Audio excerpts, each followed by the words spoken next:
Me acuerdo porque solo había una, solo había física. ¿Y cómo es Sabes eso de que física? ¿Cómo lo tenías tan claro? hay un poco de todo.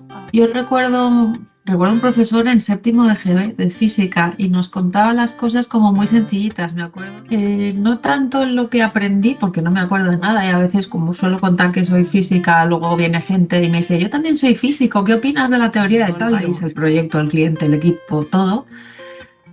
Y al finalizar ese año regresé a Madrid. Entonces, al volver a Madrid era justo el momento de promociones. Yo tengo uno y es muy reciente, pero es muy bonito. Por circunstancias de la vida me pidieron que hiciera un keynote para el banco. El que mi charla les pueda ayudar a conectar eso que para ellos a veces es su día a día y puedes perder esa noción. Historias de Frontlock, podcast presentado por Enrique de la Cruz.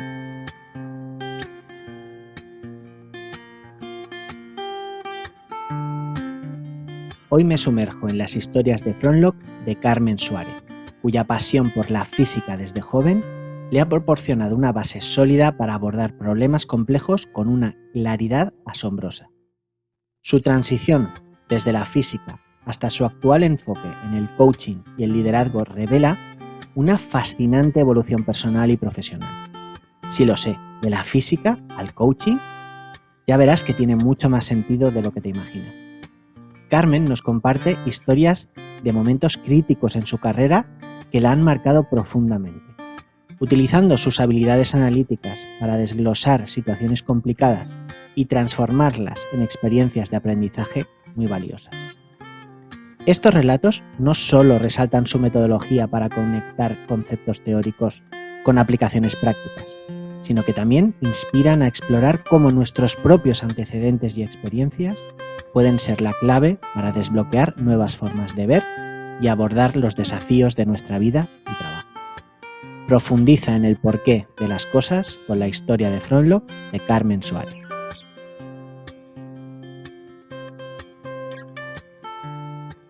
Vi un artículo donde te leíste un libro sobre guionistas de cine y todo. ¿Qué pasa? ¿Que te está picando más ese mundillo o cómo es que te llama más eso? Pues no hay casualidades. Tengo enfrente de casa una escuela de teatro y pasaba con la perra, la había visto varias veces y dije, pues me querría apuntar a esto. No tanto, a ver, al ser coach y formadora, pues te pega mucho con tu par. Mi escuela de coaching es una escuela de actores, de hecho, de coaches de actores, o sea que, pero dije, no, esto lo quiero hacer por divertirme. Y entonces, ¿qué hacemos ahí? Hacemos impro, actuamos y cuanto más he hecho eso, más curiosidad me ha generado todo lo que no es actuar. Es decir, la dirección, los guiones y al final los guiones y la parte de desarrollar un personaje tiene mucho que ver con mi trabajo. Entonces me resulta bastante fascinante. Aparte, tengo en mi cabeza y en mis teclas escribir un libro y todo lo que tenga que ver con la parte de guionización pues me ayuda, ¿no? A darle sentido. O sea, de momento tengo mucha curiosidad. O sea, es como mi hobby de esta temporada. Eso va cambiando cada 4 o 5 años y ahora estoy en modo cine y teatro, pero ya te digo, no tanto de verlo o de actuarlo como de cómo se hace eso, qué es lo que pasa hasta que tú ves la peli y por qué está bien hecha, por qué está mal hecha. Y ahí estoy. ¿Cuáles fueron tus 3 opciones de estudio cuando estás ahí en el instituto para poner las opciones para ir a estudiar a la universidad? ¿Cuáles fueron tus 3 primeras, si te acuerdas? Me acuerdo porque solo había una, solo había física. ¿Cómo lo tenías tan claro? Hay un poco de todo. Yo recuerdo un profesor en séptimo de GB de física y nos contaba las cosas como muy sencillitas. Me acuerdo que para explicar la fórmula de fuerza es masa por aceleración, cogió una grapadora y dijo, si yo le doy una leche a esto, coge más velocidad, cuanto más fuerte le doy. Y me acuerdo de ese momento de darle el golpe a la grapadora y decir, mola. Y entonces como que lo que me contaban en física, sobre todo, en matemáticas era parecido, pero física, yo no tenía que estudiar, tenía que entender y luego llegaba el examen y salvo que te preguntasen las fórmulas que entonces tenías que empollar, pero era entender, era explicar Y yo creo que eso se junta también con que mi padre siempre ha sido muy aficionado a las películas de ciencia ficción. Él es marino, entonces toda la parte también de astronomía le parecía interesante. Entonces me está gustando en el cole y además el clásico, ¿no? Mi papá me querrá más si yo voy y estudio esto. Entonces yo creo que se juntaron esos dos factores de vivir la emoción por eso en casa, pero también de encontrarme varios profesores que por el camino y profesoras, cuando me contaban lo que hacían, digo, esto es muy chulo. Teniendo claro que yo era ciencias puras, aunque tenía cosas de letras porque hice el bachillerato internacional, mi entorno tiraba hacia la ingeniería y yo no era capaz de entender con 16 o 17 años lo que hacía una ingeniero. Mm. Entonces, como no era capaz de entender qué significaba hacer ingeniería industrial, de caminos sí, vale, hace trenes, no, esto no me gusta, pero ¿qué hacen si tú estudias ingeniería industrial, Teleco, que en su momento era la que pedía más nota? Entonces, eso era como, no sé lo que voy a hacer ahí, mientras que en física me lo llevan contando un montón de años, que luego la historia es muy distinta, pero bueno, y tenía muy buena media, con un 4 en selectividad yo hubiera entrado en física porque pedían un 5/10 en aquel momento para entrar, entonces tampoco tuve que, seguro que puse alguna, y puse ingenierías o cosas así, pero no había discusión. ¿Y cómo te ha acompañado ese estudio de física después, en la parte más profesional? Pues no tanto en lo que aprendí, porque no me acuerdo de nada y a veces como suelo contar que soy física, luego viene gente y me dice, yo también soy físico, ¿qué opinas de la teoría de tal? Digo, ni idea, no sé nada, no me preguntes, miedo, miedo. Eh, Sin embargo, sí creo que yo hice física aplicada, que era sí, la de los fáciles, o sea, ya todo lo demás era mucho más complicado como especialidad. Y yo creo que esa parte de aplicada sí que está. Hablamos del modelo de liderazgo de no sé quién, pero ¿esto qué significa en mi día a día? ¿Cuál es el ejemplo que me explica lo que yo tengo que hacer o dónde se puede aplicar? Entonces sí que creo que hago bien esa conexión entre algo teórico, sólido, basado, y me leo el libro o profundizo, pero cuando luego lo cuento es muy aterrizado. Me cuesta mantenerme en discusiones muy abstractas, ya lo hice 6 años y medio en la carrera, ¿y qué pasa con esto? ¿Y qué hacemos? ¿Para qué me sirve esto que me estás contando? ¿Tú cómo lo utilizas? Entonces sí es bajar a la tierra conceptos que en principio son muy abstractos. Creo que eso se traduce en quién soy hoy día, en mi trabajo. Y siendo que tú te mueves profesionalmente mucho en el ámbito del coaching, que a lo mejor hablas de sentimientos y de cómo estás interiorizando esto, ¿cómo aterrizas en tu parte profesional? ¿Cómo aplicas esto de aterrizar? Muchas veces hago la pregunta de ¿eso qué significa? Por ejemplo, es que me sentí muy mal en esa situación. ¿Qué es sentirte muy mal?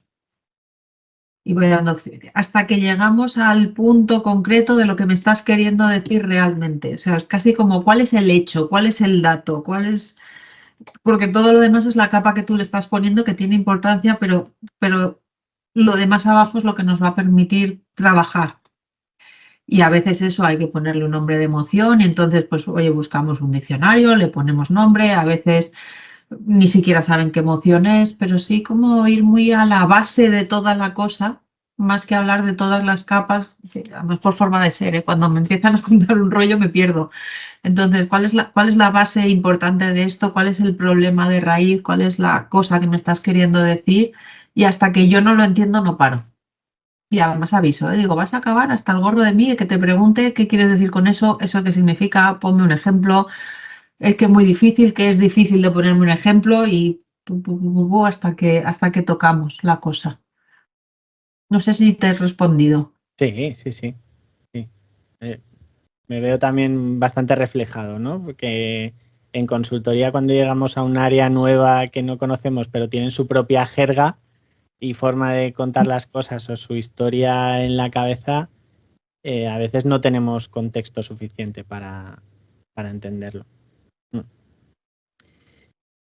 Este podcast de Frontlog, lo que utilizamos, el concepto Frontlog, es como la antítesis del backlog que utilizamos mucho en metodologías ágiles, ¿no? En vez de lo que queda por detrás, queremos hablar de lo que queda por delante y las historias que dejan huella incluso pasados años después de proyectos.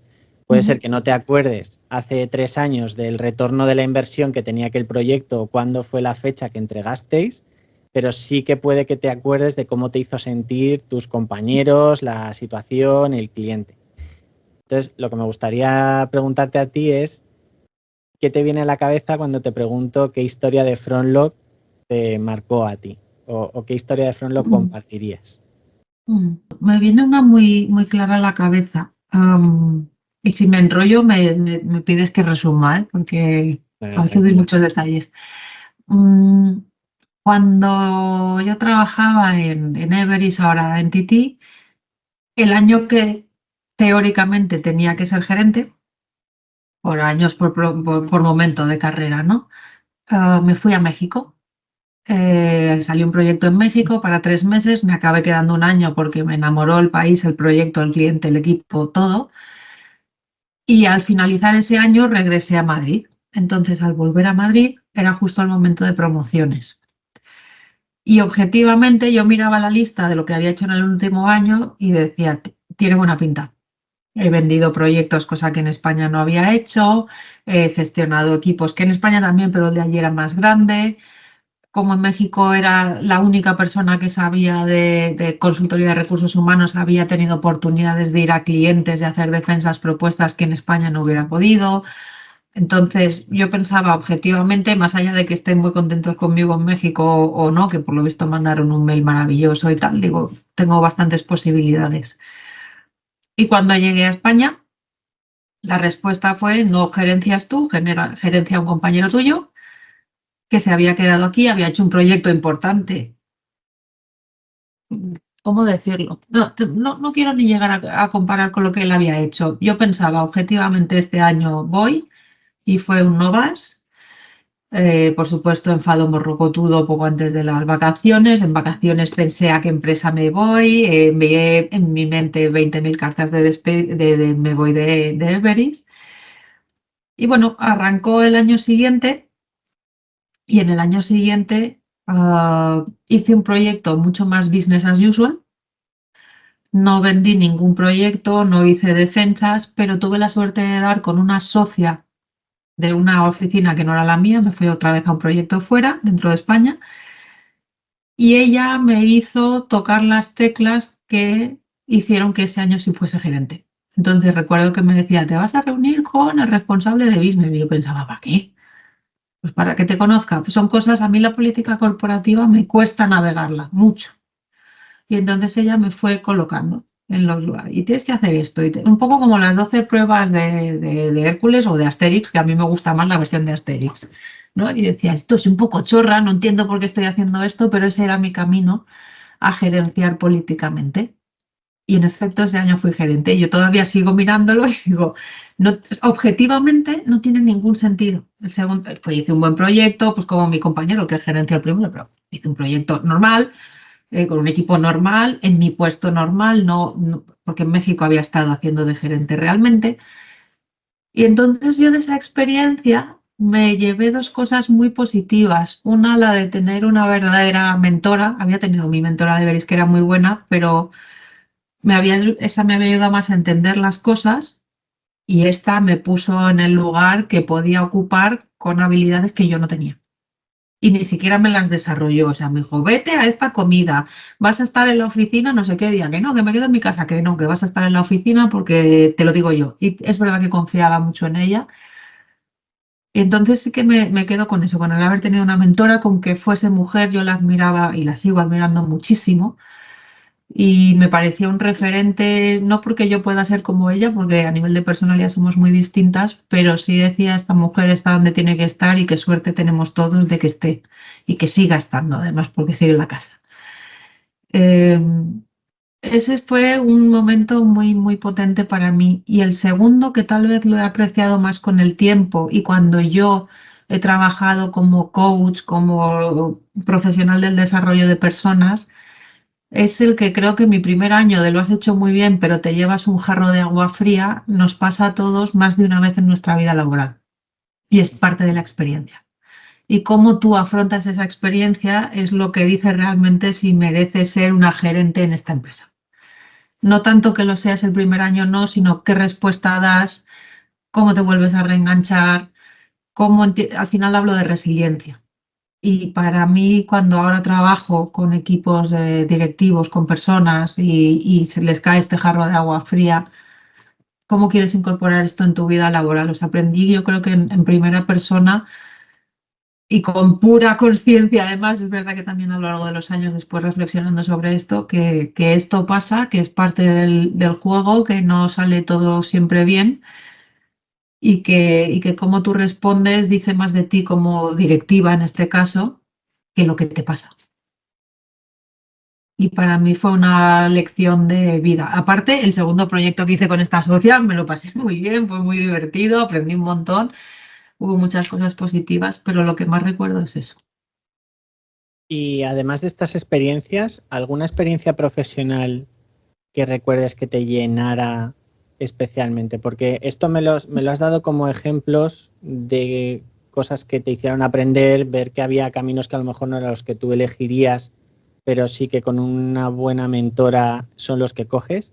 Proyectos en los que digas, he estado enchufada a tope, me podría pasar 10 años haciendo esto porque me llena de energía, ¿qué te viene a la cabeza? Pues mira, ahí tengo uno y es muy reciente, pero es muy bonito. Por circunstancias de la vida me pidieron que hiciera un keynote para el Banco Interamericano de Desarrollo y lo hice en Panamá. Esa primera experiencia tuvo sus luces y sus sombras. Y a raíz de eso me volvieron a pedir algo parecido para hacer en Ecuador, también con el BID. Y ahí conecté más con para qué estaba contando lo que estaba contando, porque en el primer caso fue casi como un momento de vas a ser una estrella de Hollywood y tú estás ahí diciendo ¿qué hago? Y este segundo ya fue, bueno, ya sé un poco de qué va esto, ya no me deslumbran los focos.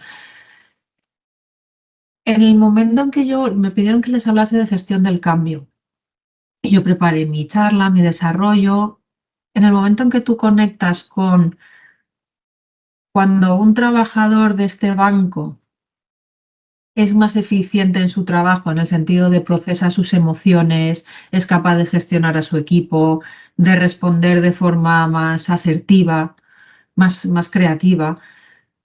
Resulta que en el hospital de no sé qué ciudad perdida de Ecuador hay un mamógrafo más y se detecta a tiempo un cáncer de mama más. Y cuando hice esa conexión, yo se lo contaba a ellos y a mí se me ponían los pelos de punta.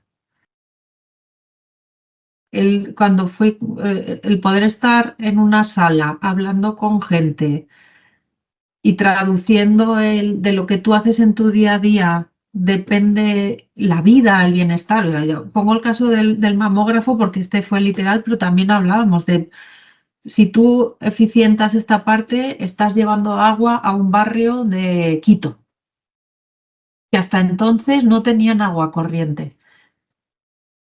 La parte, fíjate, en consultoría muchos años al sector público le tenía una rabia, una pereza, porque para mí significaban proyectos de mucha documentación, de mucho proceso, mucha burocracia.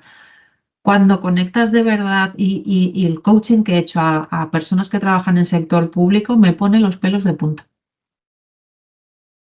porque creo que de verdad están muy conectados con su propósito, con servir a la ciudadanía, con cambiar vidas de las personas. No sé, esa parte es... no sé si estaría haciendo esa charla 10 años, pero sí es algo de lo estoy contando yo y me estoy emocionando yo solo de contaros las posibilidades que tenéis y de ver en vuestros ojos que así es. ¿Qué te mueve más a ti? ¿El hecho de ver que tu charla puede tener ese cambio o el hecho de ver el cambio en la gente que está escuchándolo? Yo creo que me mueve más el que mi charla les pueda ayudar a conectar eso que para ellos a veces es su día a día y puedes perder esa noción. O sea, es como que me siento honrada de tener la oportunidad de recordarte esto por si se te había olvidado. qué suerte tengo de estar aquí y de decirte una vez más que tú te lo dices todos los días, que te lo dice tu entorno, pero de decirte yo una vez más que lo que haces importa.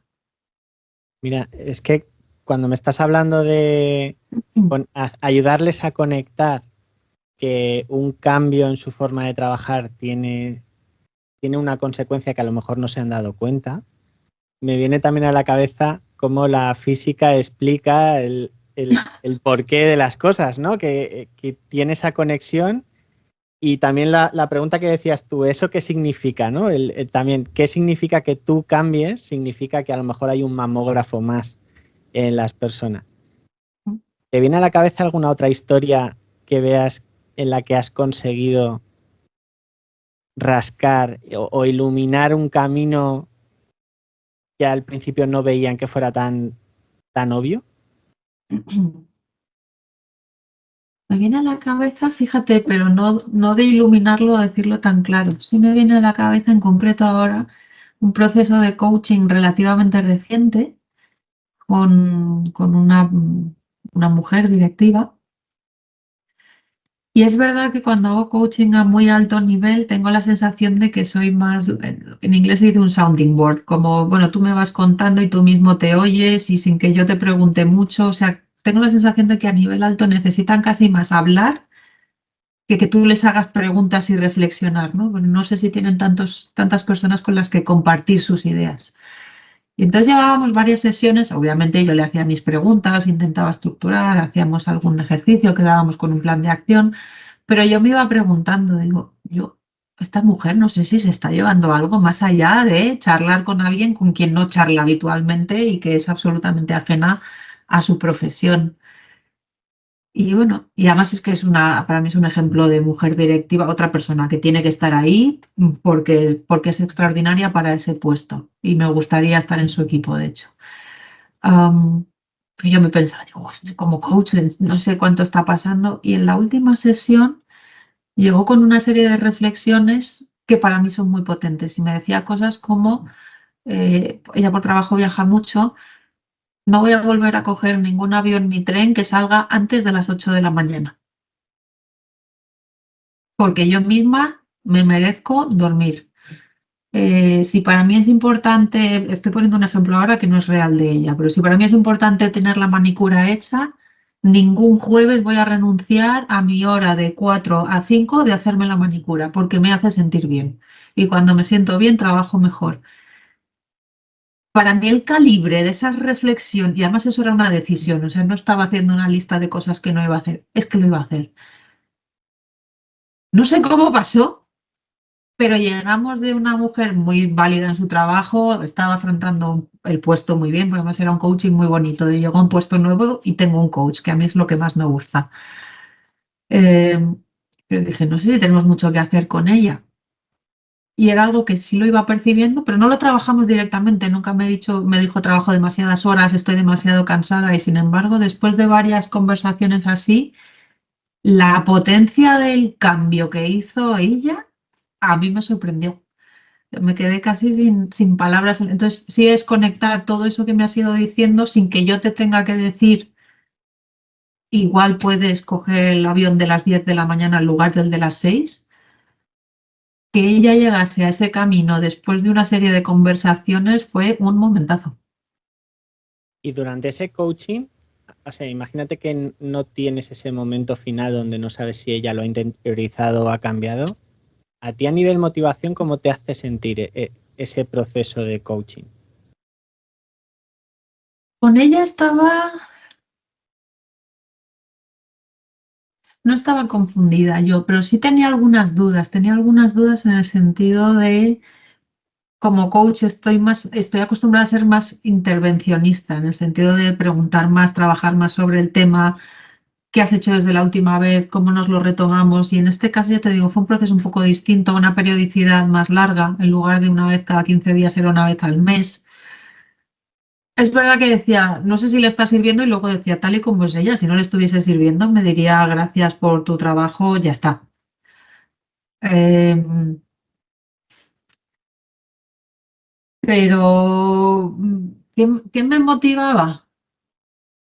En ese momento hubo momentos de automotivación, de decir, si ella no dice que no, yo sigo estando aquí. Tal vez el confiar en la relación, creo que es muy importante, la relación que estableces con tu cliente, y además ella es una persona bastante directa, la admiro mucho porque es bastante directa y bastante sincera y con mucha mano izquierda, que a mí esto segundo a veces me cuesta más. Entonces me motivó la relación, es decir, si ella sigue estando, yo voy a seguir estando porque algo está pasando aunque no me entero o no es evidente, ¿no? Eso más conscientemente. Y más inconscientemente es mi creencia fundamental de que cuanto más arriba va la gente en la escala jerárquica, menos personas tiene con quien hablar de verdad. Y creo que a veces ese es mi servicio como coach. Aquí estoy escuchándote, ni siquiera te voy a pedir que cambies. Simplemente porque me estás diciendo cosas que no dices en tu entorno, pasan cosas, hay magia. Y en efecto, aquí me tuve que esperar a la última sesión, que fueron 7, ¿eh? Y hubo un momento de a ver cómo acaba esto, pero ocurrió. Cuando llegaste a pedir, a escribir cuál era la carrera elegida, que pusiste física, antes de esa edad, antes de los 17 y 18, ¿había alguna otra profesión que te hubiera gustado ser de pequeña? Yo le echo la culpa a los vigilantes de la playa, ¿vale? Cuando, bastante antes de tener que elegir carrera, bastante antes, igual 2 o 3 años, pero nos hicieron un test de aptitudes profesionales, creo que se llamaba. Y respecto a mi clase, pero ya dentro del grupo, del colectivo solo mujeres, me salí por el techo del percentil en guardia forestal, bombero, policía, en profesiones de riesgo, de gestión de catástrofes. Yo digo lo de los vigilantes de la playa porque era la serie que estaba en ese momento. Yo no sé si me influyó el decir, sí, yo quiero estar apagando incendios y no sé qué, porque en aquel test no te preguntaban, ¿quieres salvar a gente que se está ahogando? Eh, y de pequeña eso me llamaba la atención. Pero No hasta el diría punto tanto de, policía como un bombero forestal, algo así. hasta el Sí, punto como de decir tú que querías ser guarda forestal. no lo decía, pero lo pensaba. Sí, profesiones de riesgo.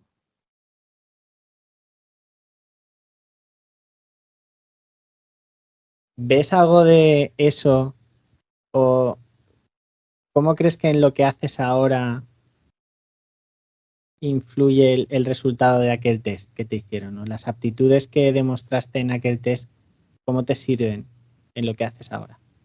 Yo creo que soy buena en las emergencias. O sea, es verdad que es algo que me toque muy, muy, muy, muy personalmente, pero tal vez no tenga la solución más coherente, más que la que cabe todo el mundo, pero sí recuerdo, por ejemplo, un momento de ver un accidente de tráfico en la carretera, un camión que volcó y empezar a organizar a la gente a mi alrededor, los que iban conmigo en el coche y los demás. Tú coge el triángulo, vete al otro lado de la curva y pon el triángulo para que sepan los que venimos. Yo llamé a emergencias, empecé a sacar los otros coches de la carretera. En emergencias me decían, el conductor del camión está vivo. Me acuerdo de decirle, señora, soy incapaz de mirar eso ahora mismo, le voy a preguntar a alguien, pero como yo haga eso, me caigo redonda.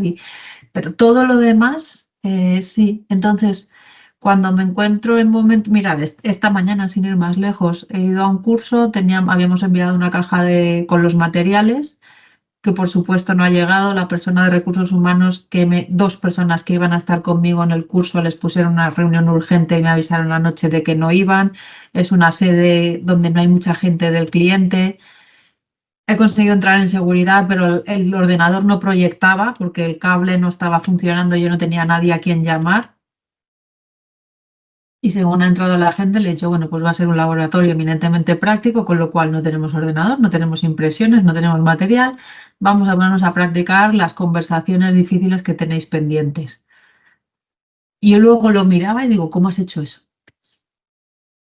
Porque nada estaba funcionando y no tenía ningún teléfono.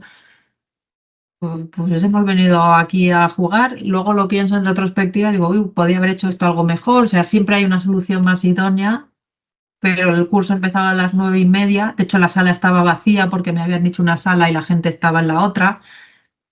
He llegado a la otra sala de 43 y hay 45 estábamos haciendo la formación. Ha fluido, ha ido súper bien.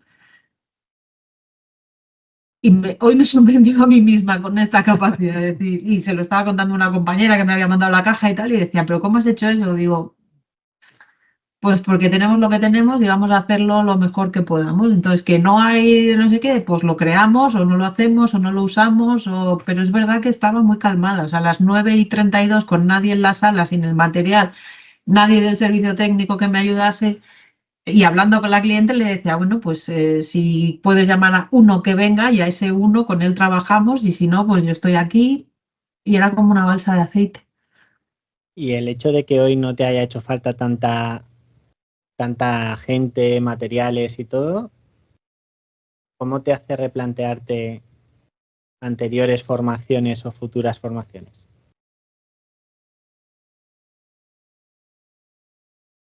Pues afortunadamente es verdad que hoy vamos a practicar las conversaciones que teóricamente hablamos que os di la teoría hace un mes, ¿no?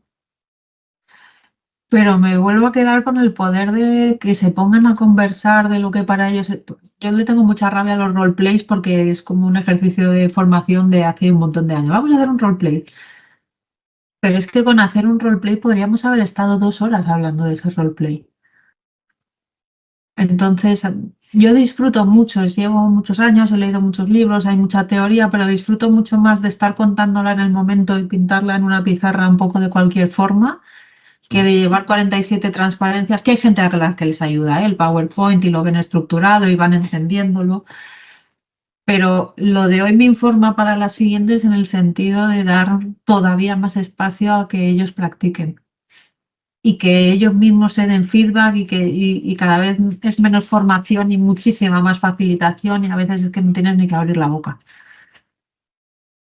Bueno, hay que tener muchas tablas para dar una formación sin abrir la boca prácticamente, ¿eh? Ya. Se dice Tú pronto. escribías algo de eso, he leído un artículo tuyo en LinkedIn hace poco, ¿no? De que trabajen entre ellos, que de hecho me inspiró para la sesión de hoy, cuando lo ¿Hoy? leí, dije, sí, sí, sí, sí, dije, no me daba tiempo a montarlo así, pero digo, es que son ellos. Que Sí. tenemos 47 modelos, pero para mí la fuerza del modelo es cuando ellos están llegando a esas reflexiones o a esas preguntas, entonces le das una respuesta teórica, no antes. Voy a engancharte un poco por la parte de creencia fundamental. Hay una práctica que estoy enganchando en las diferentes entrevistas que hago en este podcast y es que la persona a la que he entrevistado antes deja una pregunta para la siguiente persona sin saber quién es. Vale. Entonces, esta persona te ha dejado la siguiente pregunta que creo que está muy alineada contigo. Vale. ¿Crees que has encontrado tu Ikigai, tu propósito, tu razón de ser? Yo creo que, voy a hablar de mí, yo creo que yo tengo un propósito que va mutando, se va quitando capas, la esencia es la misma. eh, y ha habido momentos de mi vida que le he quitado una capa y eso me ha hecho tomar decisiones importantes. Y para alinearme todavía más con lo que hago profesionalmente y para lo que yo creo que he venido al mundo. Entonces, ¿lo he encontrado? Sí, la respuesta es sí. Y ahora mismo creo que está en una fase de estas de mutación. Todavía no le he quitado la... Sé que hay una capa, pero no sé qué significa quitársela ni qué encuentro debajo. Oye, qué pena, porque me has dicho, no sé qué significa quitársela y te iba a devolver la pregunta, tu propia No pregunta de... sé, no sé dónde, no sé si es un cambio, hablábamos antes, ¿no? De mi última afición por el cine y los guiones, no te digo que acabe de guionista de esta, pero tengo la sensación de que eso me lleva a un sitio que no sé cuál es, sé que no voy a ser actriz, si alguna vez soy actriz, este podcast va a valer mogollón. Sé que no va por ahí, pero sí tengo la sensación, ¿no? de hay algún cambio en el horizonte, pero no es un cambio consciente, así como, por ejemplo, cuando pasé de consultoría de recursos humanos a ser coach internamente, a ser formadora internamente, ahí sí que fue claro y decir, A mí no me mueve gestionar proyectos, me mueve estar con la gente. Y eso fue un cambio de propósito, de ponerle las palabras y decir yo, lo que me preguntabas antes, ¿no? Si no veo los ojos del que tengo enfrente brillar, en mi trabajo me falta algo.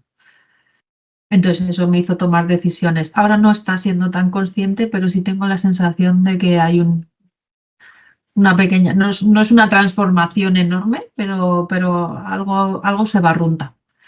Pero no te sé qué decir, que es llevo tiempo, además trabajé y qué viene y qué es y qué. No, pero tengo sensación de me estoy preparando y para un poquito de cambio de propósito. Un Y tú que poquito, un matiz. has comentado que has tenido varios momentos de cambio, de quitarle estas capas. ¿Cómo vives estos momentos? ¿Con frustración, con ilusión, con intriga? ¿Cómo los vives? Es un drama, con drama, con drama. Dios mío, ¿por qué estoy gestionando 8 proyectos internacionales si me doy cuenta de que a mí me gusta otra cosa? ¿Con quién tengo que hablar? Y me siento con mi jefe. No estoy haciendo lo que tengo que hacer en la vida. Y pues venga, te vamos a ayudar. Pero todo es como con una lupa, con una lupa de drama. Para lo bueno y para lo malo. O sea, como en momentos de mucha emoción, en momentos de mucha confusión, de mucha tristeza, pero a lo bestia. Mm. Muchas conversaciones con mucha gente querida que afortunadamente los tengo cerca, no siempre geográficamente, pero sí por teléfono o por vídeo también. Eso me apoya mucho, el darle vueltas y venga, y vuelvo a hablar, ¿no? Y esta nueva afición de los guiones, de la interpretación, ¿sientes que va más en la línea de esa siguiente capa?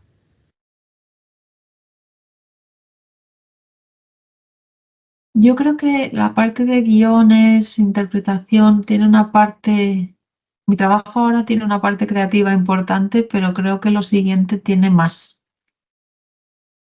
Y eso lo vinculo, a mí me parece un ejercicio. Bueno, a ver, hay gente que copia guiones o hay libros muy interesantes, ¿eh? En la página 7 tienes que hacer esto, en la página 12 el protagonista no sé cuántos, pero hay muchísima creatividad y muchísima persona detrás de eso. Entonces yo sí tengo la sensación de que es algo un poquito más creativo, un poquito más expuesto tal vez que lo que hago ahora. Muy bien. Carmen, muchísimas gracias. Me ha Gracias gustado a ti, mucho se me ha pasado hablar. volando. Me alegro. Me ha gustado mucho hablar contigo. No, hasta que no miré ayer tu LinkedIn dije, vi físicas, ¿cómo puede ser esto? Con todo lo que me han contado de ella, esto no me cuadra nada, pero ahora lo entiendo muchísimo mejor. Y gracias por apoyar este experimento que espero. Ay, no, a ti, que me ha encantado.